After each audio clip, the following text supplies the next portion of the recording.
Namaku Lutfi Nur Hasanah, aku seorang mahasiswa semester akhir. Aku memiliki permasalahan ansos dan akhirnya aku menemui seorang konselor untuk melakukan sesi konseling.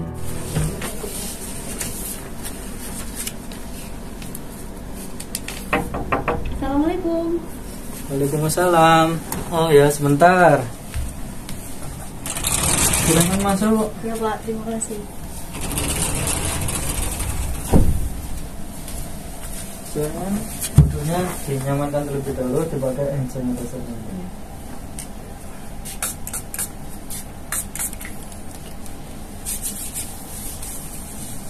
Oh ya, dengan Mbak siapa ya? Mbak Lutfi, Pak. Oh, Mbak Lutfi yang kemarin sempat menghubungi Bapak itu ya? Iya. Iya. Sebelum dari sini tadi ada kegiatan apa, Mbak?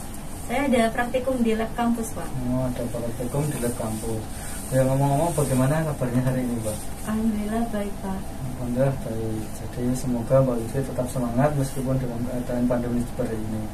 Oke, Mbak Lutfi kesini kira-kira apa yang bisa Bapak bantu ya? Baik, saya itu punya satu permasalahan ya, Pak. Lalu saya itu datang menemui Bapak untuk melakukan konseling, Pak. Oh, ingin melakukan konseling Ya. kepada Bapak dan Bapak. Di sini Bapak akan berusaha untuk membantu Mbak Lutfi semaksimal mungkin agar Mbak Lutfi mampu menemukan solusi dari permasalahan itu. Tapi sebelumnya di sini Bapak ada beberapa kontrak atau kesepakatan yang perlu Mbak Lutfi sepakati terlebih dahulu untuk melaksanakan konseling ini. Kira-kira dibaca terlebih dahulu, Baik. terus kemudian diisi data diri dan ditampilkan. Sudah, Pak. Oke, baik. Ya, terima kasih Mbak Lutfi. Sini Mbak Lutfi sudah menyepakati kontrak ini. Kemudian karena setelah ini Bapak ada acara, jadi Bapak hanya bisa melakukan konseling ini selama 30 menit. Kira-kira Mbak Lutfi, kita harus melakukan konseling ini dengan baik supaya menggunakan waktu ini secara maksimal mungkin. Gitu ya, Mbak? Iya, Pak, saya bersedia. Oke. Silahkan Mbak Lutfi ceritakan permasalahan Mbak Lutfi. Baik, Pak. Jadi saat ini tuh saya masih memiliki satu permasalahan yang gimana ya, rasanya tuh saya tuh dikatakan oleh masyarakat itu ansos. Jadi saya tuh tidak punya teman di rumah. Saya tuh jarang keluar. Sampai saya tuh merasa malas buat menyapa mereka duluan. Terus saya itu juga merasa malas di rumah, Pak, karena seringnya tuh kebanyakan di rumah aja seperti itu. Terus saya itu sampai merasa kesepian hingga sering menangis sendiri, Pak. Kira-kira siapa saja yang mengetahuinya, Mbak? Hanya orang tua saja, Pak. Oh, hanya orang tua saja. Terus itu sudah berlangsung lama atau baru-baru saja? Sudah berlangsung lama, Pak, sejak saya SD. Sejak SD. Oke. Jadi Mbak Lutfi untuk datang ke sini pasti kan ada tujuannya. Kira-kira dari masalah ini tadi apa harapan Mbak Lutfi? Harapannya saya itu pengen menyelesaikan permasalahan ini dengan saya itu lebih percaya diri untuk bersosialisasi dengan masyarakat sekitar, Pak, dan saya tidak dikatakan lagi ansos seperti itu. Oke. Pernahkah Mbak Lutfi di situasi yang mana situasi tersebut Mbak Lutfi tidak memikirkan atau tidak merasakan permasalahan ini, Mbak? Pernah, Pak, di situasi ketika saya SD, Pak. Di SD. TK sebenarnya sih. Di TK, oke, Iya. baik. Jadi di TK Mbak Lutfi tidak merasakan ini. Terus kemudian semakin lama kira-kira permasalahan ini semakin berat atau ya masih fluktuatif, Bu? Semakin berat, Pak, karena saya itu sejak SD saya itu ikut kerja di luar kota sama bapak. Nah, akhirnya saya itu sekolah di luar kota kan, Pak. Akhirnya dengan lingkungan yang baru itu saya juga kurang akrab, bahkan lebih bisa dikatakan ansos ya, Pak, karena saya juga jarang keluar rumah gitu. Baiklah, di sini untuk Mbak Lutfi bisa kembali menemukan atau apa sih yang Mbak Lutfi harapkan, apa yang Mbak Lutfi rasakan saat ini. Di sini Bapak punya media yang dinamakan tanggal skala Mbak Lutfi, di mana tanggal skala ini menunjukkan di skala 1 ini Mbak Lutfi kondisi yang paling buruk, maksudnya permasalahan yang terburuk ya Mbak Lutfi. Tapi yang kedua itu semakin baik sampai yang kelima ini Mbak Lutfi di kondisi yang sempurna, maksudnya Mbak Lutfi sudah tidak memiliki masalah ini, bahkan bisa menyelesaikan masalah dengan mandiri. Kira-kira saat ini Mbak Lutfi sedang berada di skala berapa, Mbak? Saat ini saya berada di skala 2, Pak. Oke, di skala 2 ini coba jelaskan apa yang kamu alami. Kalau di skala 2 itu saya punya permasalahan, Pak, tapi saya itu masih mau bercerita ke orang lain. Saya juga punya keinginan untuk menyelesaikan permasalahan yang selama ini saya alami. Oke, baik, Mbak Lutfi sudah menceritakan kondisi Mbak Lutfi di skala 2.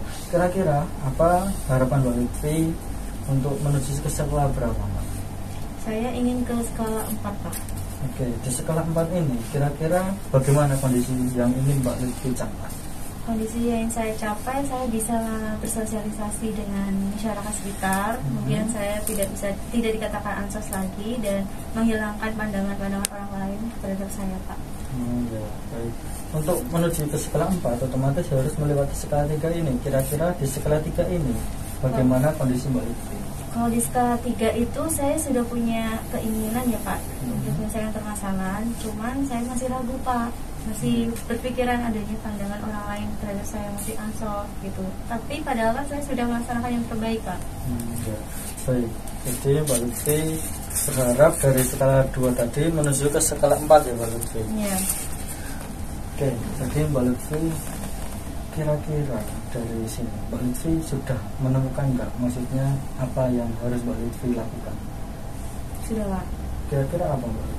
Jadi dari permasalahan saya itu, saya harus berpikir lebih terbuka lagi kepada orang lain, tidak memikirkan pandangan orang lain dan tidak egois, Pak. Ya, bagus sekali Mbak Lutfi sudah mau atau sudah mampu menemukan solusi-solusi dulu.